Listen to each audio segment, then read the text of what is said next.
It's a great honor and pleasure for me to be here today.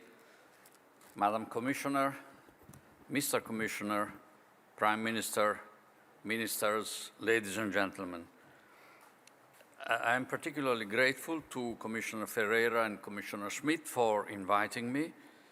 As was kindly remembered now, I've been a member of two commissions ages ago, covering 1995 to 2004, not a dull time to be at the Commission, because, for example, we oversaw the beginning of the euro and the enlargement. I have also watched closely all commissions after those two, of which I was a member, until the current commission. And I will say to you a few words, but not immediately, in a while, on how I evaluate the current commission in this historical perspective. But first, of course, you too, as I, must pay a small tax on cohesion, because we are here to discuss cohesion. Well, I must say that I commend very much the vision and the work by the two commissioners who convened us today, as well as the complexity but also clarity of the cohesion report and of this great forum. We have really all of Europe here. How do I look at cohesion? I think in a particular perspective, not a priori a very loving and tender perspective towards Commission. Why? Toward cohesion. Why? Because I should have a tough and hard heart. Because when I was commissioner, I was very much, to echo Commissioner Schmidt's terminology, in charge of the market component of the social market economy. I was first in charge of the internal market, taxation, financial services, customs, and all that, taxation, yes. And then of competition. So the parts of the Commission who have more or less to prevent people from doing something that would amount to an impediment to the single market, to competition, rather than preaching and practicing the social. This is why I believe it is rather important that I should profess my strong favor for cohesion, because it does not come from an institutional role, and it does not come today. May I stress this? When in 2010, then President Barroso asked me to prepare for him and his commission a report on the single market, I proposed to him a new strategy for the single market at the service of Europe's economy and society. Because having gone through huge consultations with all member states, with all the stakeholders, etc., I was a bit fed up of listening to complaints on one hand by industrialists, for example, on how this and that particular sector of the single market were not progressing fast enough, and by other segments of society, like the trade unions, or some of them, complain about the social disruptions that sometimes the single market was bringing about. So I tried to adopt a lay approach, a layman's approach, and tried to draw a map of all the reasons why the single market was being held back. And still today, as you know, it is very much held back, for example, in the services sector. And that is very detrimental to the growth of the European economy and ultimately to employment. But what is the nature of the obstacles? And in drawing up this map, there were cultural and other origins of the various obstacles, of the various impediments, but there were very many social and cohesion objections, or at least asserted objections.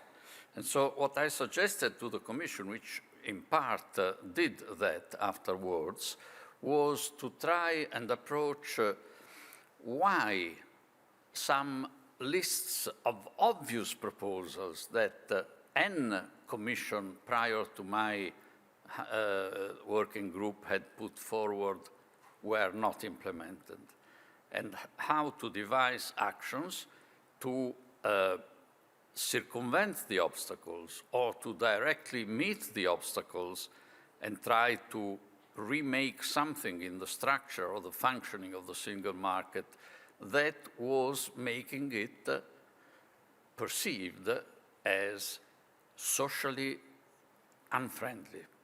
I could not tolerate this because I knew, and after Jacques Delors, we all knew that the single market is a gigantic need for the European economy.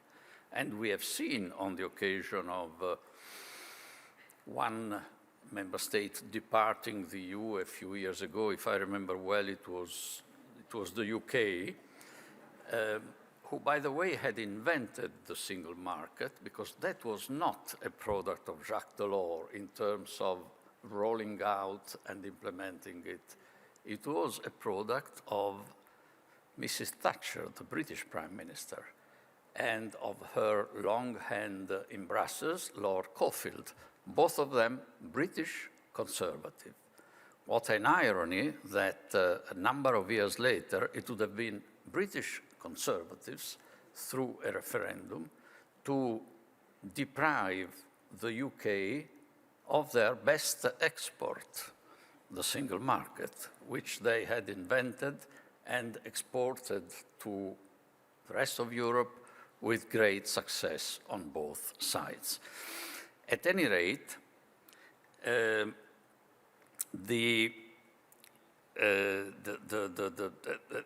was a problem because the single market at that point, and speaking of 2010, was seen by many as an obstacle to European growth.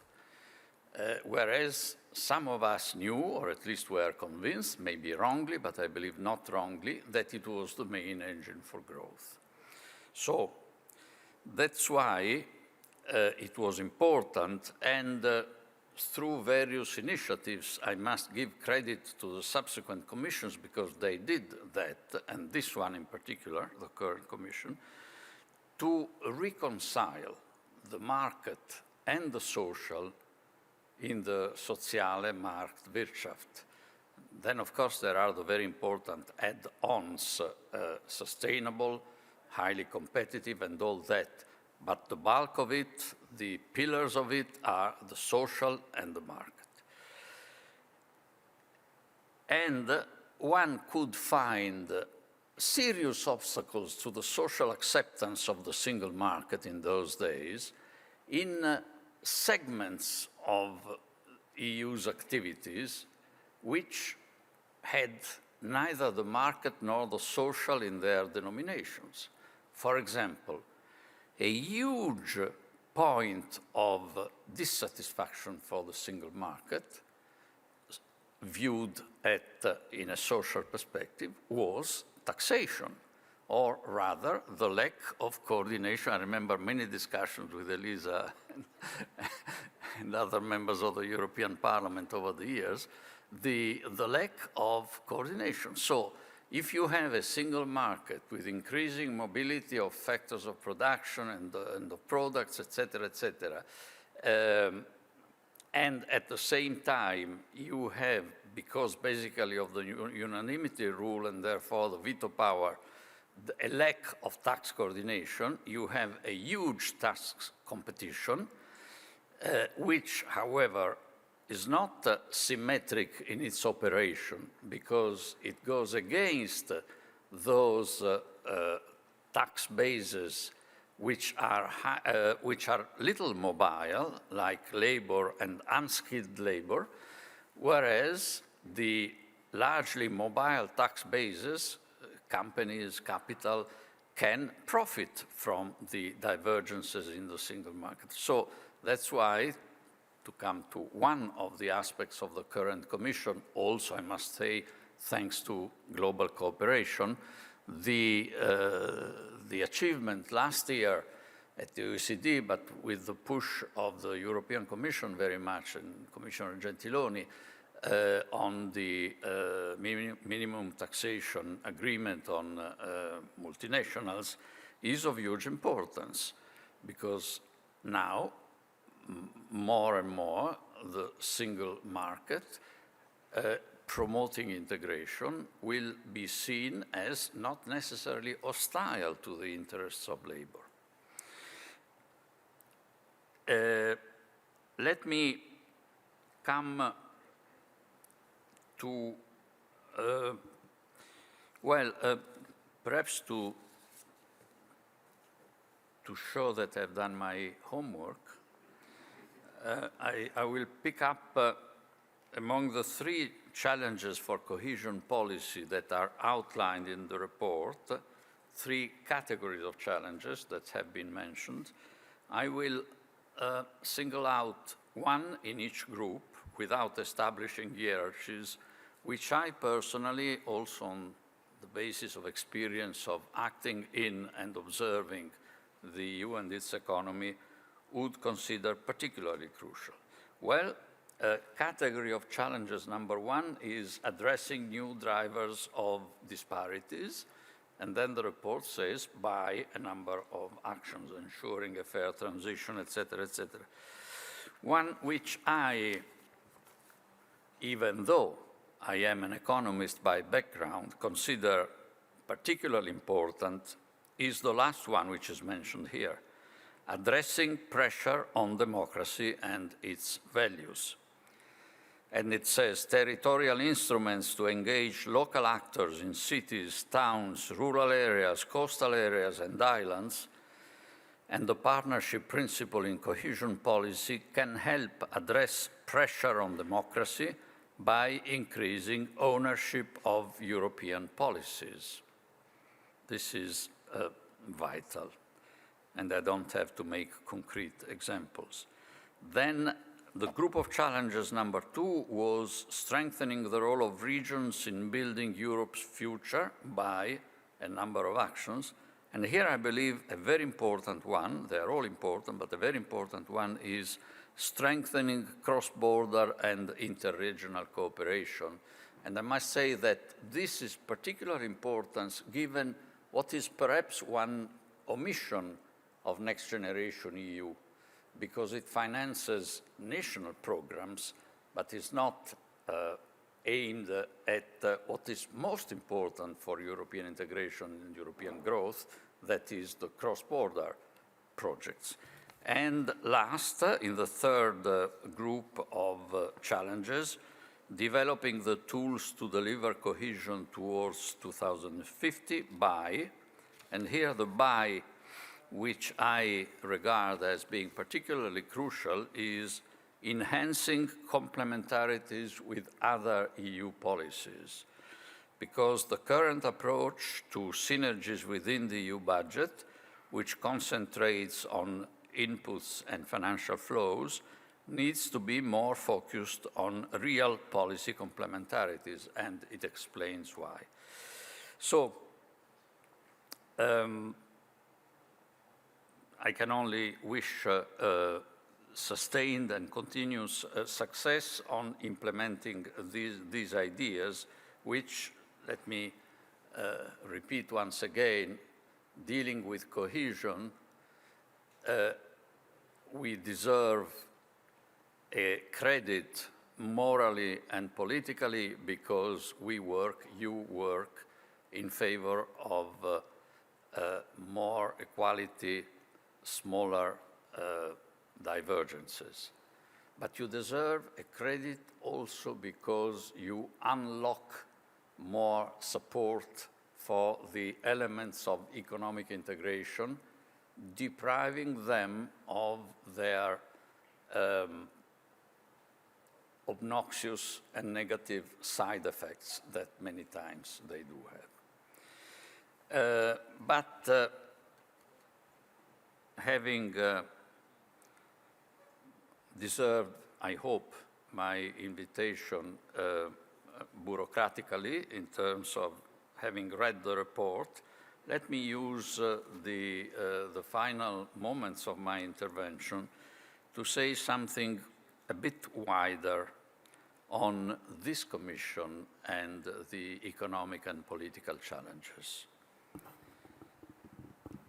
As I said, I have observed very, very closely all the commissions. I believe we can say that the von der Leyen Commission, of which we have two eminent members here, has been probably the most vigorous since the inception of the European Union and community. And most crucial to me, it has been, and it is being, the best interpreter and implementer of one simple sentence of Jean Monnet, which we all know well, but which says, Europe will be forged by crisis or through crisis, and it will be the result of the solutions that will have been brought to these crises. If we go back with our mind and our heart blessed and bleeding because of Ukraine, if we go back to the origins of the European adventure, we must be admired by the logics of that construction, which grew out of a war, because the first of the crises in response to which the European integration was coming up was simply World War II. Well, what was the first objective?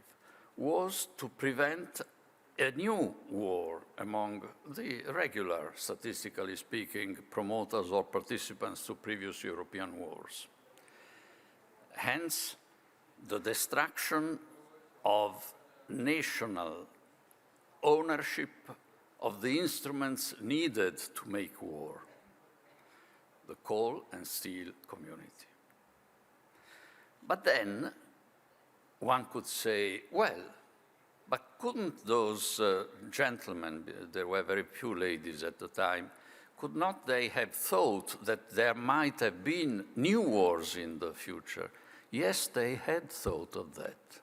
And the second step was, after the coal and steel, the Treaty on European Defense Community, precisely to build a common foreign and security policy.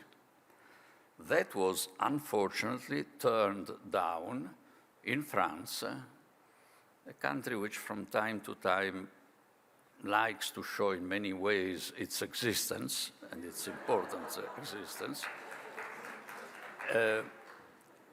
and then normally finds the way to repair the damage done years later. And the National Assembly, not the French people on that occasion, but the National Assembly in Paris did not ratify that agreement.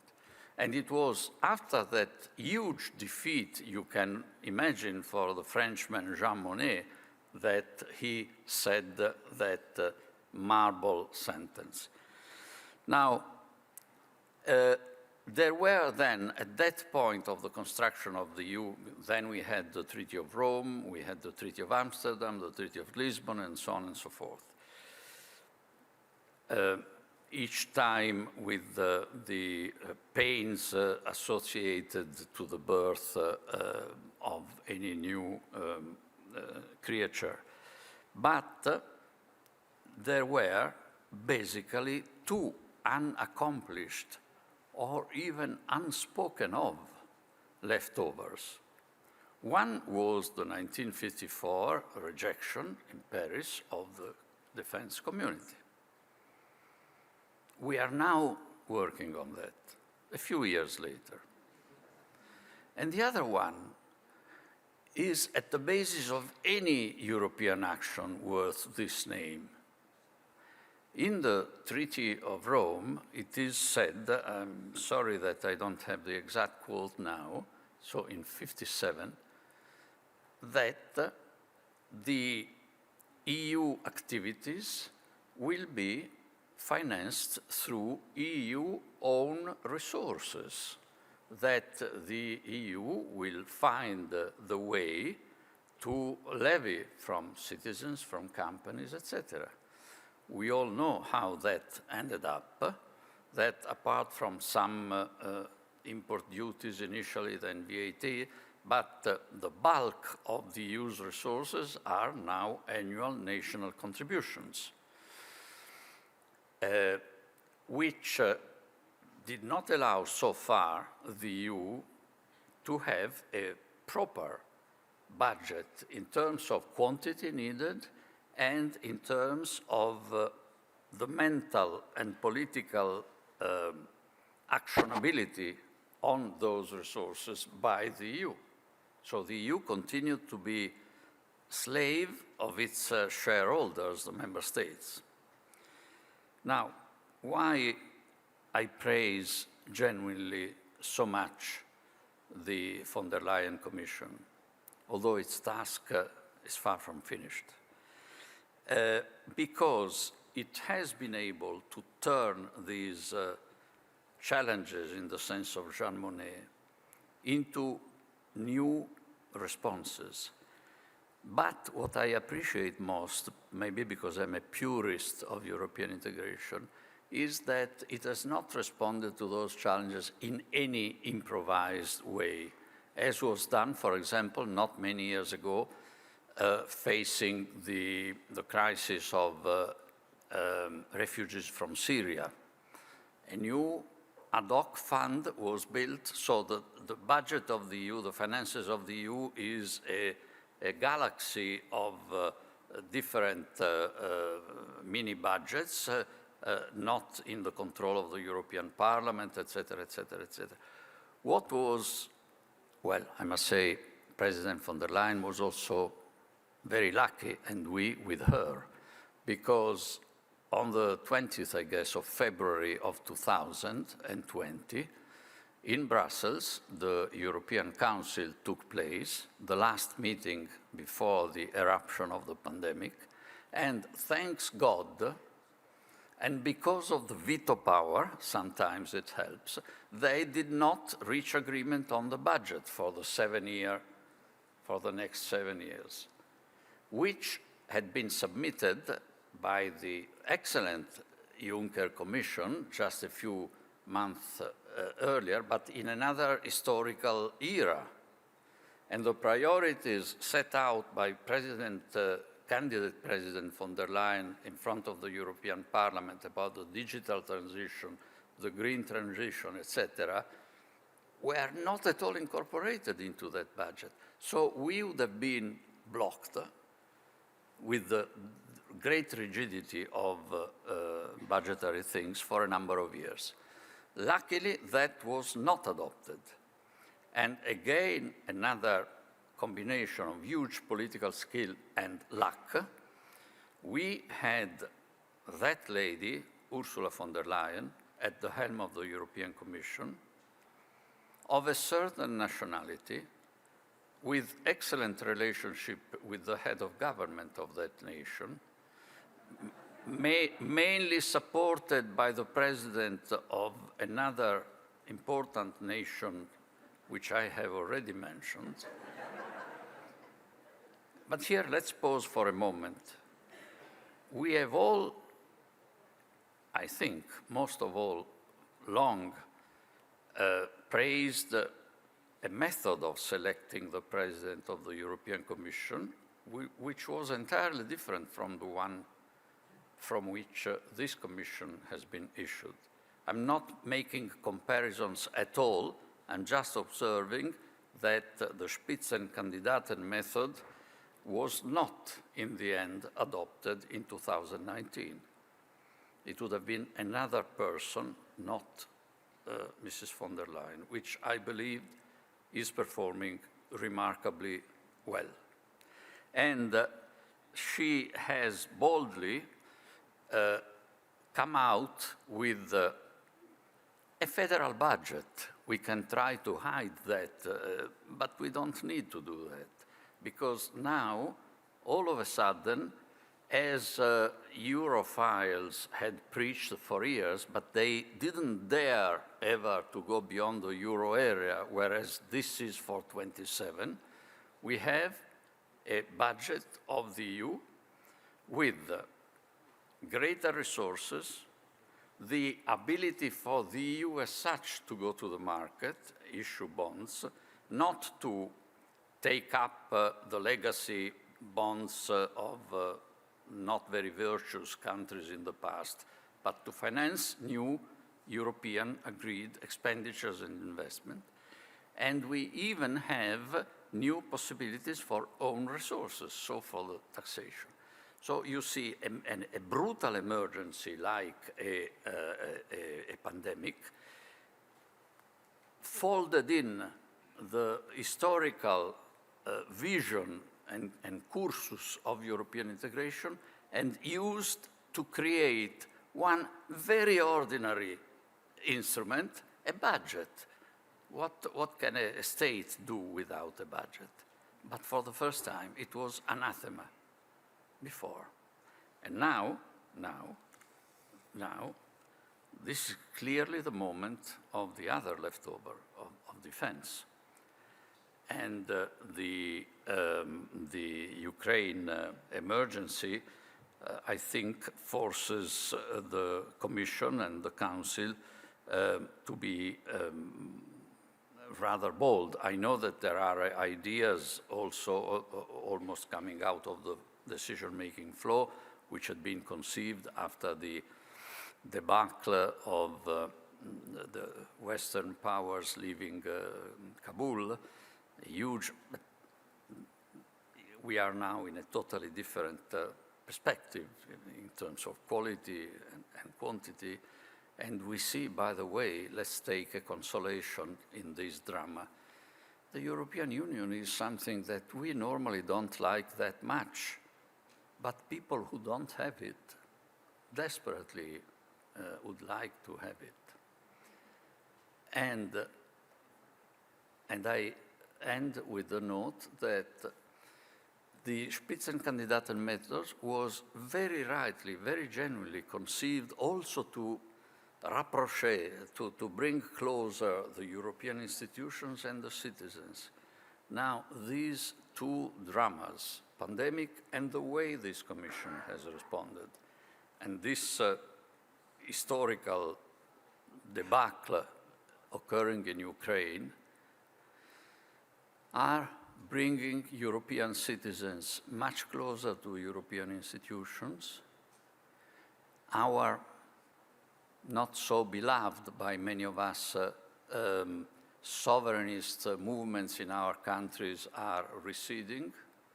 And all this, believe it or not, at the initiative of a commission which has not been formed with the method that was genuinely wished for in order to bring the EU closer to citizens and vice versa.